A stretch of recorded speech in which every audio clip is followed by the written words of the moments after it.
নমস্কাৰ বন্ধু বান্ধৱীসকল, স্বাগতম জনাইছোঁ আমাৰ এই থট এণ্ড ৰিয়েলিটি চেনেলটোৰ এটা নতুন ভিডিঅ'লৈ।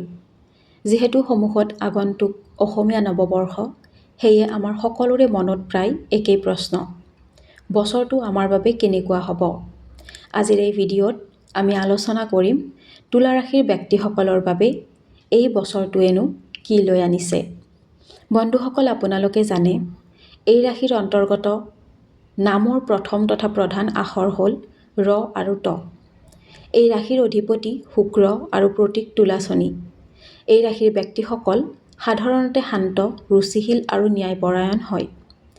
আহকচোন চাওঁ তুলা ৰাশিৰ বাবে এই বছৰটোত জ্যোতিষ শাস্ত্ৰই কি কয়। তুলা ৰাশিৰ ব্যক্তিসকলৰ বাবে আগন্তুক সময়ছোৱা যথেষ্ট গুৰুত্বপূৰ্ণ হ'ব। বিশেষকৈ বছৰটোৰ আৰম্ভণিৰ মাহৰ পৰাই অৰ্থাৎ বহাগ মাহৰ পৰাই আপোনালোকৰ ব্যক্তিত্ব আৰু জীৱনশৈলীত এক যোগাত্মক পৰিৱৰ্তন দেখা পোৱা যাব। তুলা ৰাশিৰ ব্যক্তিসকলৰ কেৰিয়াৰৰ ক্ষেত্ৰত চাবলৈ গ'লে বৰ্তমান যিসকল কৰ্মক্ষেত্ৰত জড়িত হৈ আছে তেওঁলোকৰ মান সন্মান বৃদ্ধি পাব। বিশেষকৈ যিসকলে চৰকাৰী বিভাগ নাইবা কোনো প্ৰশাসনীয় কামৰ সৈতে জড়িত হৈ আছে তেওঁলোকৰ বাবে এই সময়ছোৱা খুব ভাল। আপোনালোকৰ কামৰ সততা আৰু নিষ্ঠাৰ বাবে ছিনিয়ৰসকলে আপোনাক খুব বেছি এপ্ৰিচিয়েট কৰিব। ছাত্ৰ ছাত্ৰীসকলৰ বাবে এই সময়ছোৱা একাগ্ৰতা বৃদ্ধিৰ সময়। গতিকে যিসকলে প্ৰতিযোগিতামূলক পৰীক্ষাৰ বাবে প্ৰস্তুতি চলাই আছে তেওঁলোকে পৰিশ্ৰমৰ উচিত ফল পাব। বিশেষকৈ কম্পিউটাৰ বা কাৰিকৰী শিক্ষাৰ সৈতে জড়িতসকলে এই সময়ছোৱাত শুভ ফল লাভ কৰিবলৈ সক্ষম হ'ব। এই বছৰটোত তুলা ৰাশিৰ ব্যক্তিসকলে নিজৰ আৰ্থিক স্থিতি বজাই ৰাখিবলৈ সক্ষম হ'ব। পুৰণি কোনো বিনিয়োগৰ পৰা হঠাৎ ধন লাভ হোৱাৰ সম্ভাৱনা আছে। আনহাতে যিসকল ব্যক্তিৰ পুৰণি কোনো ঋণ নাইবা ধাৰ আছে তেওঁলোকে তেওঁলোকৰ এই পুৰণি ঋণ আৰু ধাৰসমূহ পৰিশোধ কৰিবলৈ সক্ষম হ'ব।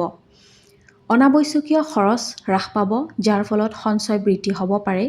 যদি কিবা নতুন সম্পত্তি বা বাহন ক্ৰয় কৰাৰ পৰিকল্পনা আছে তেন্তে বছৰৰ মাজভাগত সেয়া ফলপ্ৰসূ হ'ব পাৰে। এই ৰাশিৰ ব্যক্তিসকলৰ দাম্পত্য জীৱনত সুখ শান্তি বৃদ্ধি পাব। জীৱনসংগীৰ সৈতে কোনো ধৰ্মীয় অনুষ্ঠান বা ফুৰিবলৈ যোৱাৰ পৰিকল্পনা হ'ব পাৰে। ঘৰত কোনো মাংগলিক কাৰ্যসূচী হোৱাৰ সম্ভাৱনা আছে। লগতে যিসকল বৰ্তমান ৰিলেশ্যনশ্বিপত আছে তেওঁলোকৰ মাজত কিছু মিছ আণ্ডাৰষ্টেণ্ডিঙৰ সৃষ্টি হ'ব পাৰে ব্যস্ততাৰ বাবে, আৰু সেয়ে তেওঁলোকে এই ক্ষেত্ৰত কিছু বুজাপৰাৰ ৰখাটো উচিত।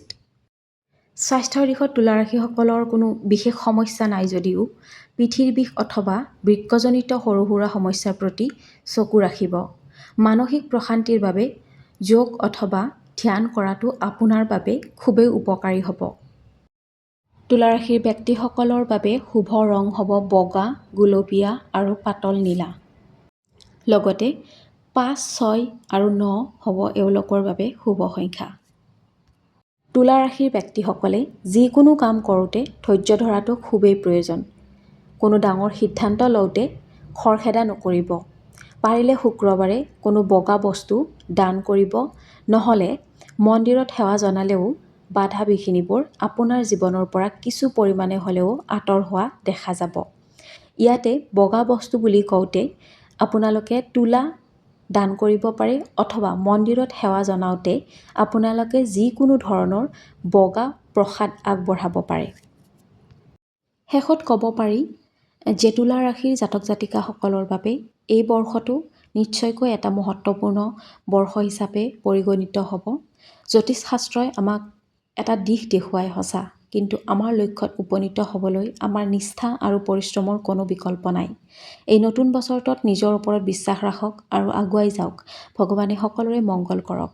আজিৰ বাবে ইমানেই। পুনৰ লগ পাম এটা নতুন ভিডিঅ'ত। ধন্যবাদ।